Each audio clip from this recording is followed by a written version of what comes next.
Now moving forward to our last case discussion, which is on acute liver failure in school-going children.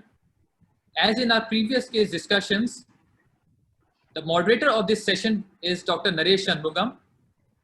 He is the Director, Women and Child Health and Senior Consultant Pediatric Gastroenterology and Hepatology at Dr. Rela Institute and Medical Center, Chennai.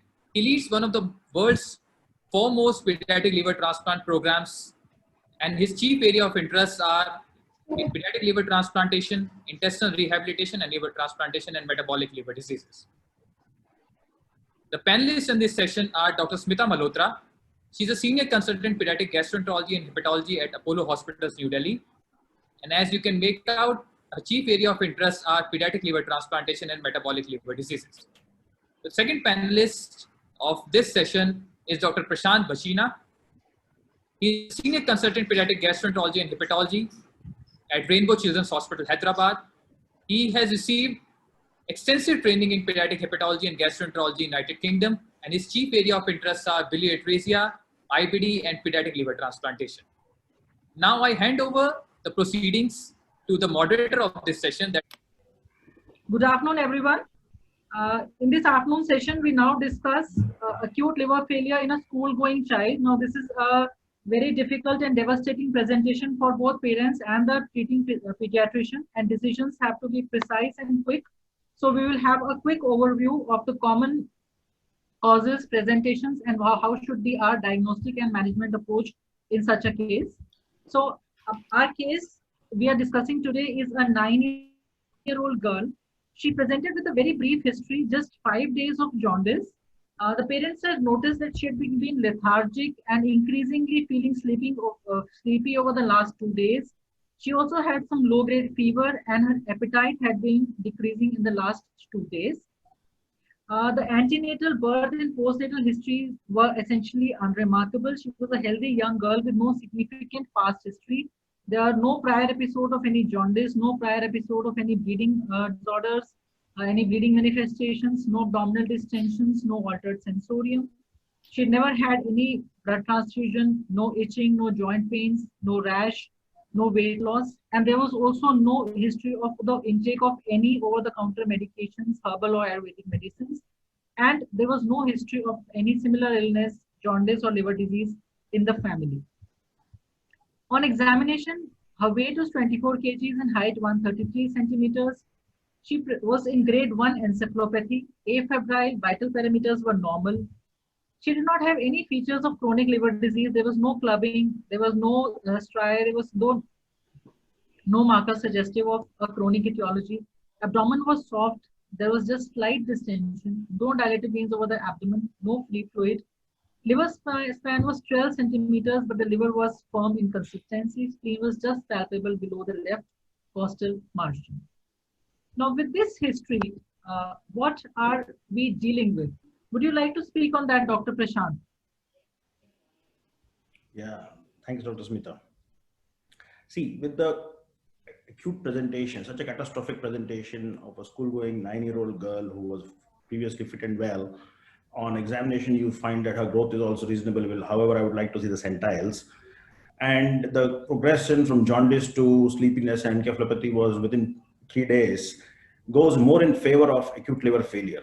However, if you look more into the details that you mentioned about the firm liver and the spleen, there is also a possibility of an acute on chronic liver disease presentation, which we call as ACLF. So with this history that you've given us so far, these two things come to my mind first of all: acute liver failure, possibly, or acute on chronic liver disease. Yeah. So we proceeded with our investigations. So these are the investigations. The total bilirubin, this is 25.6 milligram per deciliter with a direct fraction of 16.8. The liver enzymes were not markedly raised. The AST and ALT were 94 and 13. And the alkaline phosphatase were 14. INR was 2.1. Albumin 2.2. Ammonia was 25. Hemoglobin 7.6. And a lactate at admission was 2.9.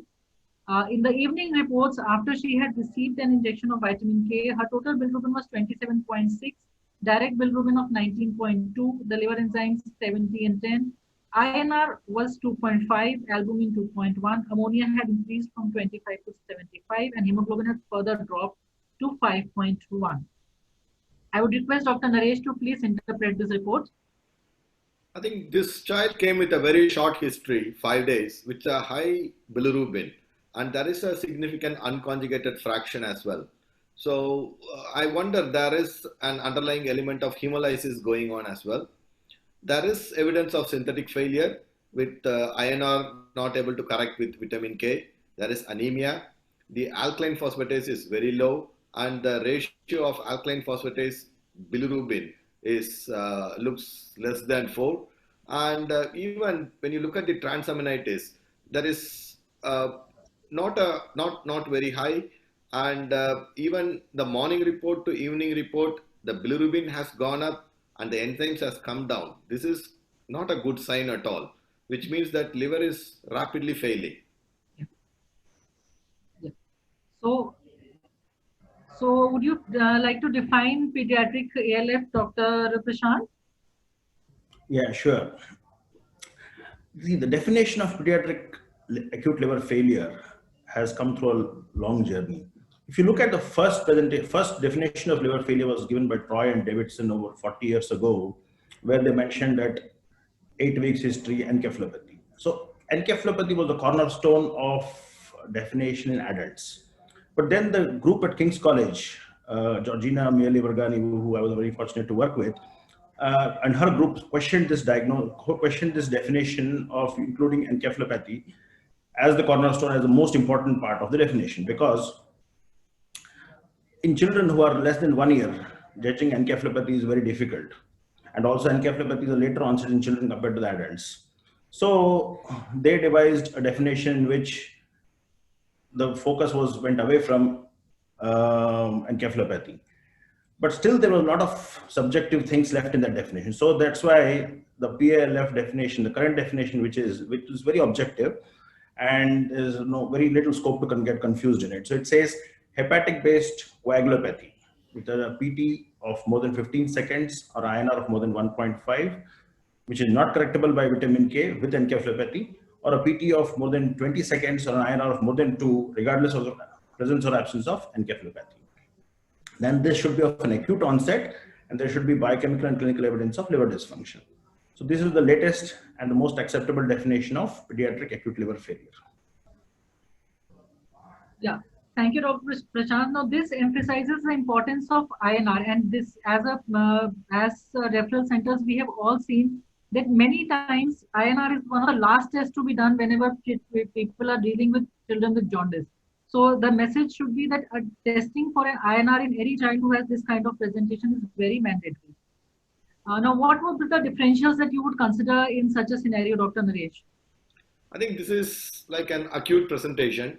So essentially, first comes first, like a developing country like us, it's always an infective etiology.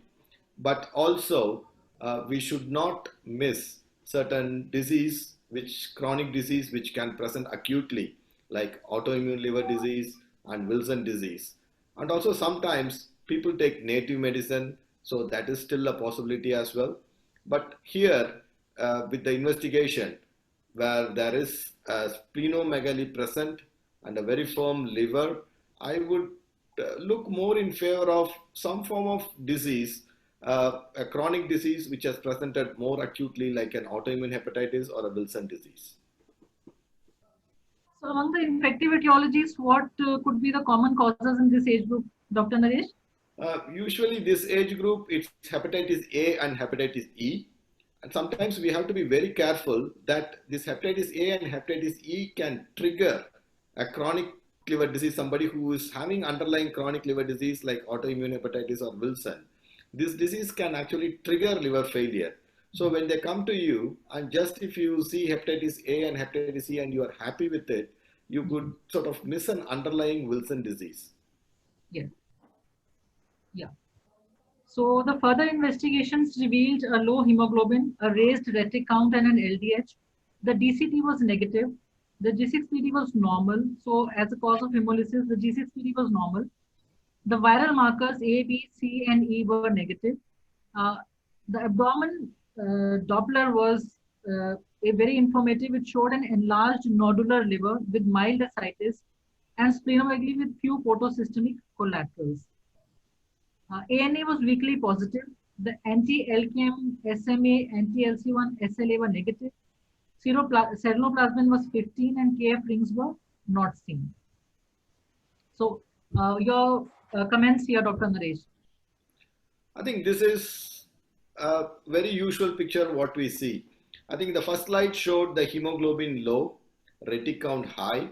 There is evidence of some form of hemolysis going on, and obviously that's Coombs negative. And the ultrasound is showing a nodular liver, big spleen, collateral. So some disease process has already started a while ago. Now this child has gone in for liver failure. ANA is weakly positive, and again, serum ceruloplasmin is low, but it's only marginally low, and KF ring is not seen.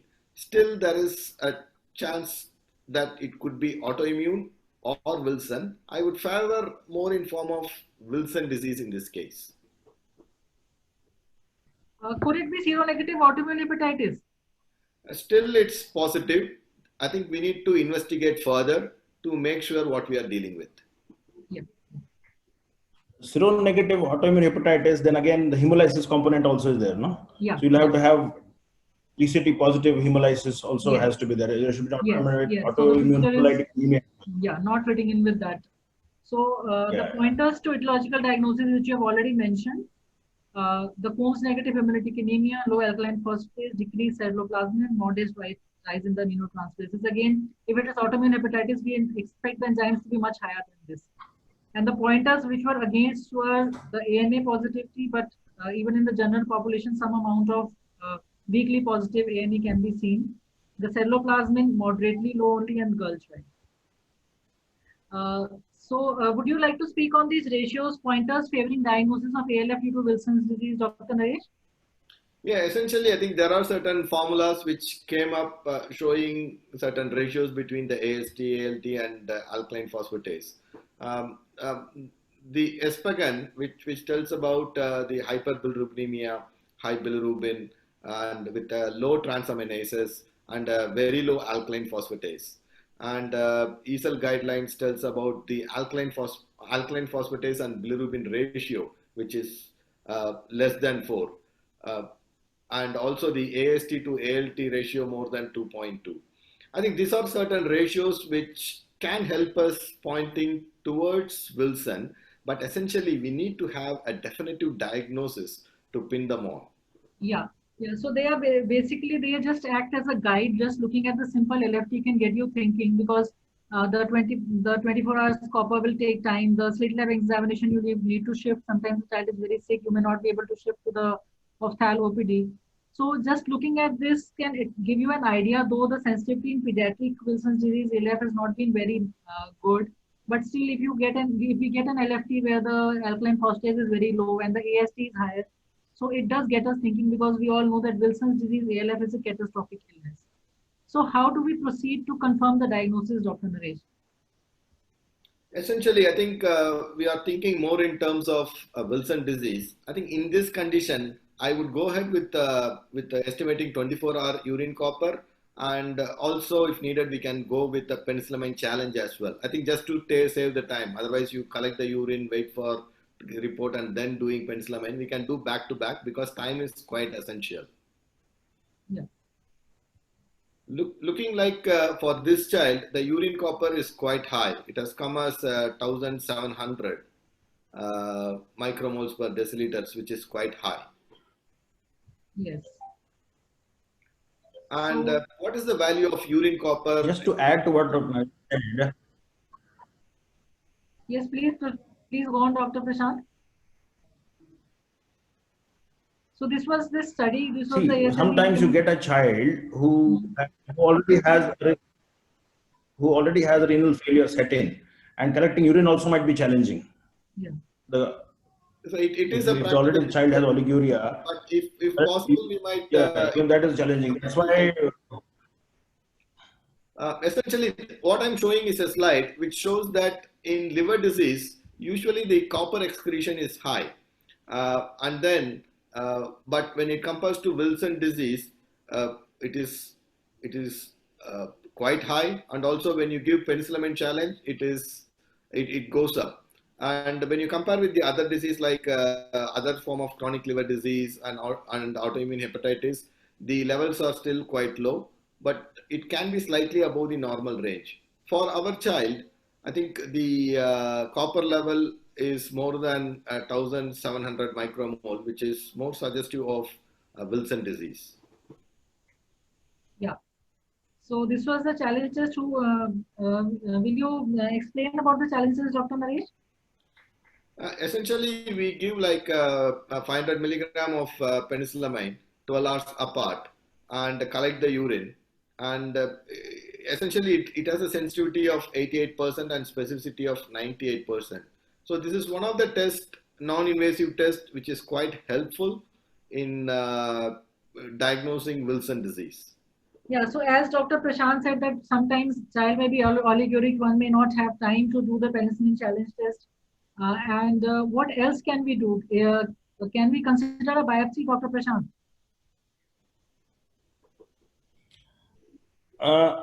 Definitely no. Theoretically speaking, you could argue that we could do a transjugular biopsy. But then the question we ask is what additional information would you get even if you do a transjugular biopsy? So to do a biopsy, even if it is transjugular percutaneous, especially in a 9-year-old, you would need some form of sedation. And sedation itself can worsen the encephalopathy. Moreover, the synthetic failure this particular child has, the INR is high. And majority of the patients with ALF, 2/3 of them to be precise, have low platelets as well. And even if the platelets are normal, their function might not be normal. They say that the hepatocytes or the good liver secretes platelet maturation factors. And if those platelet maturation factors are not being secreted, even if you have adequate amount of platelets, they might not be functional and you put the child at additional risk of bleeding. And with this particular case in mind, you already have a low ALP, you have high urinary copper, biopsy would not add much. As it is, if you do biopsies in any ALF patient, the findings are similar. Loss of stroma, hepatocyte loss, coagulative necrosis. This is what you see. And it doesn't even pinpoint. These findings might be similar to an acute viral hepatitis, autoimmune hepatitis, or Wilson's. So this is what you would find in a liver biopsy of a child with acute liver failure. So to summarize, we should not be doing a liver biopsy, especially in a child who has grade 1 encephalopathy with synthetic liver failure, possible thrombocytopenia with poorly functioning platelets.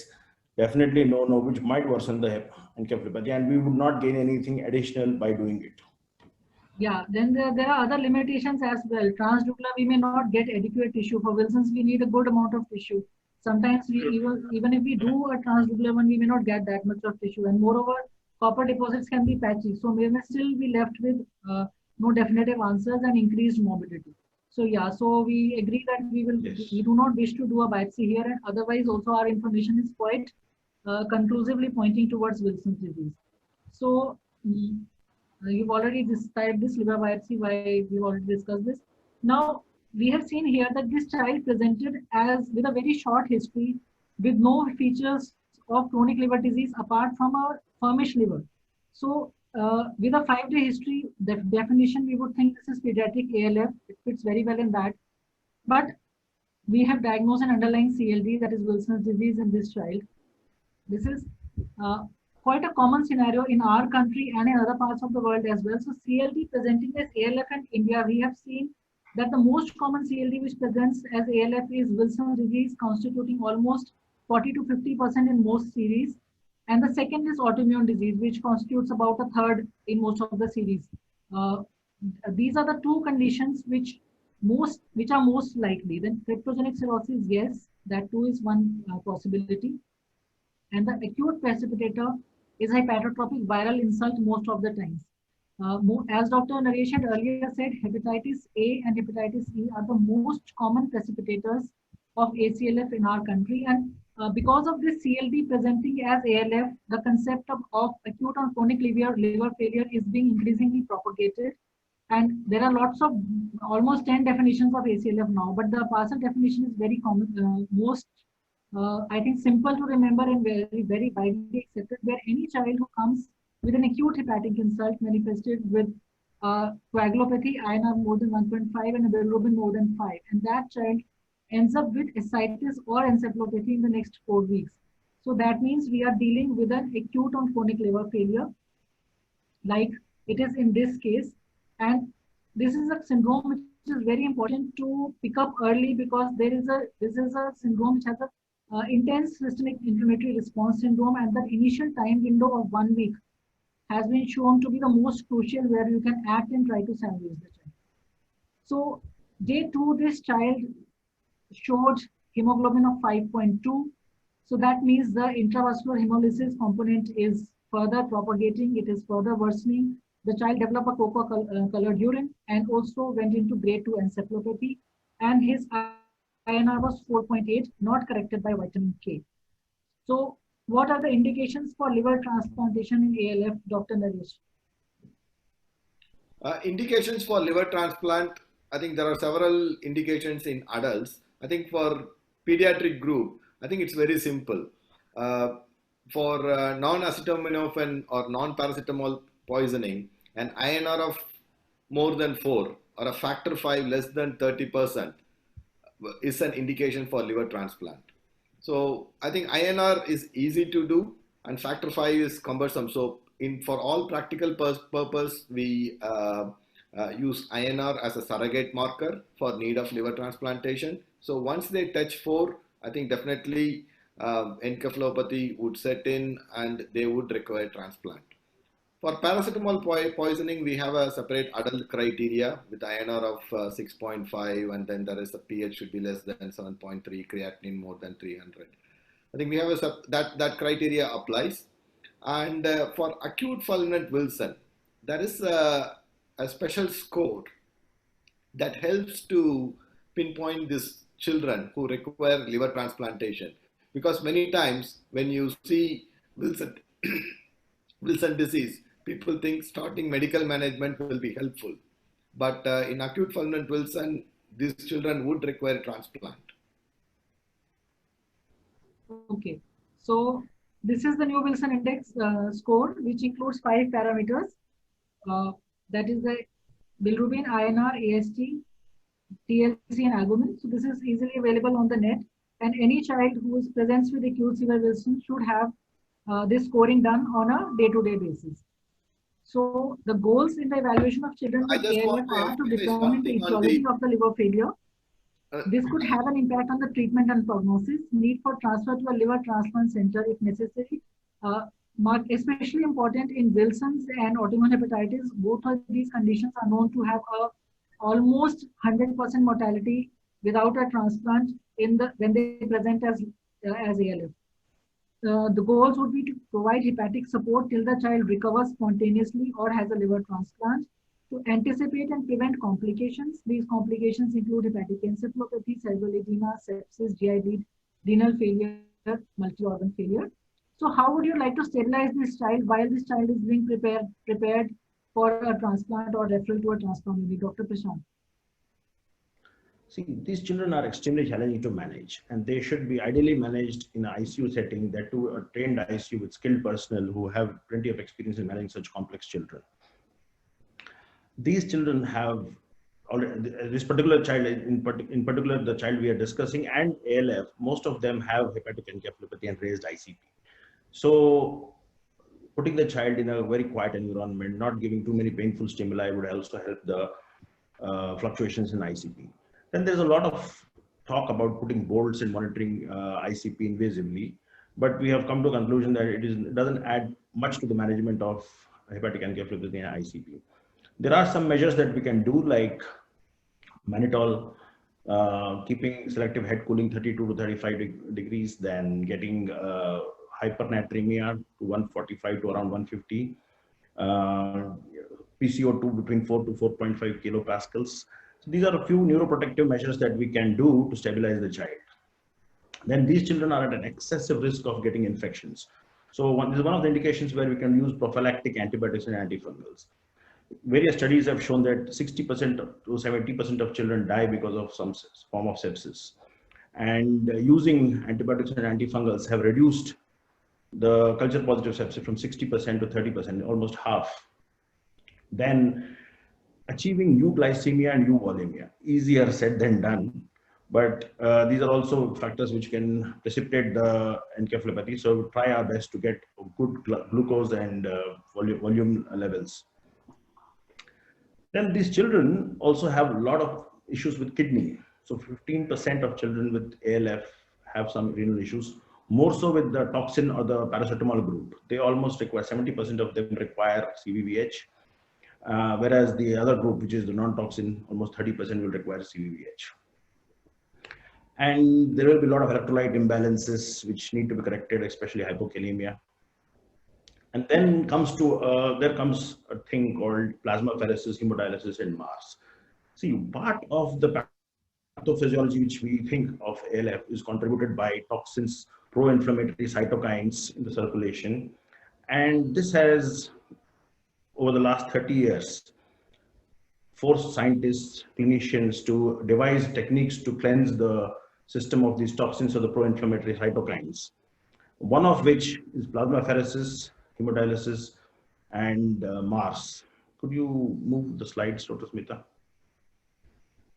Dr. Prashant, what would you like to comment about the use of FFP in many centers? Could you move the slide? Could you move the slide? Yeah, in many centers we see that patients, they have an INR of 4, INR of 5, and they are given repeated FFP transfusions. Would you like to comment on that? We would use FFP or platelet transfusions if there are bleeding IV sites or there is a risk of bleeding from the ET tube or the NG tube, then there is a good going indication for doing it. Because if once you give FFP, you mask the findings, and you can't, monitoring this child will be difficult later on. Monitoring the child for coagulopathy. Because INR is the one objective marker which we are using for monitoring children with ALF. So then coming to plasmapheresis. Plasmapheresis can be a double-edged sword, because along with removing the toxins, which could be water-soluble or albumin-bound metabolites, you might sometimes remove the anti-inflammatory cytokines like IL-10 as well. So most studies so far conclude that there is short-term improvement by using plasmapheresis. However, the long-term, which is the destination of the child to either go to transplant or cure, is not influenced by plasmapheresis. So at the best, you can use it as a bridge before the transplantation. And MARS as such has not provided any extra advantage over plasma exchange and hemodialysis put together. So this is the data that we have so far. If you go one more slide, there are a couple of studies. And then there are some limitations also to these techniques, plasmapheresis. Nobody is sure about what is the optimal type, duration. Some people say 3 days, some people say do it daily, some people say alternate day. Then frequency, how frequently we have to do, what is the volume, high volume, low volume, timing. And then there's no objective biomarker to say that this is the end point of plasma exchange and we say that stop it here. Or there is no other biomarker to say that, okay, you have done a successful plasma exchange or hemodialysis and then you can stop it there. So there are a lot of unanswered questions which probably can need good RCTs to answer in the future. Okay. Okay, so Dr. Prashant, would you like to mention these studies as well? Yeah, so this is just whatever I said, these studies just add on to that, saying that short-term survival or short-term advantages with plasmapheresis and these cleansing techniques have been useful, but the long-term outcome doesn't change. Yeah, so we do have case reports and few series which have reported even with the New Wilson index significantly more than 11 survival. But then which case will respond and how long and all those things are still unknown. A lot of variables. So we can't stop on it. So that leaves us in this child with transplantation. So what are the issues with liver transplantation in this child, Dr. Naresh? Smita, just before that, I would like to add on, I think with the plasmapheresis. I think plasmapheresis has to be done in a center where liver transplantation is available. I think now definitely. People knew that it helps. The ICUs are starting plasmapheresis, and once it sort of gives a bit of stabilization, they think the child will get better on its own. But they have to understand that this is only a bridge to transplant. Yes, I think this will not sort of completely cure. So always it's better to be done in a place where they have a backup that liver transplantation could be done anytime, or Yeah, while yeah, definitely. tried out? Definitely, Dr. Naresh, yes. So can parents be donors in Wilson's disease? Yeah, usually in India, it is going to be the parents, living related donors, and always there is a worry that they can have the disease as well and they can have heterozygous carriers. Essentially, we have to screen them completely because they still can, one of the parent can have the disease as well. So we have to do a full liver function test, make sure 24-hour urine copper, and make sure that they are not homozygous. Being heterozygous carrier is not a contraindication for liver transplantation in these children. There are studies which have shown that liver transplantation done from parents who are heterozygous carriers, where the children got better, they cleared off the Yeah, yeah. copper and they got better. And even in India, I think most of the centers, I think we have done quite a Yes. lot on The heterozygous. only caveat is that a person with Wilson's should not be missed. So not just doing a serum ceruloplasmin, that may be normal. So doing a 24-hour urinary copper and a slit lab examination, the full workup of Wilson is very important. Essentially, we need to do that. So this, what would you like to elaborate on the experience, this Kyoto experience, Dr. Naresh? Yeah, this is experience that from Kyoto, from Japan, where they did sort of around 11 heterozygous donor, and they found out that the urine copper decreased and KF ring disappeared. I think so. This is just to tell that still we can go ahead with the heterozygous donor, just to give us confidence that heterozygous donors are fine to be a donors. But just we need to make sure that they don't have the disease. Yeah, yeah. So this child had a transplant on day 5. He was extubated on post-op day 3 and is doing well. So to summarize, careful evaluation of acute liver failure helps in identifying chronic liver disease with acute presentation.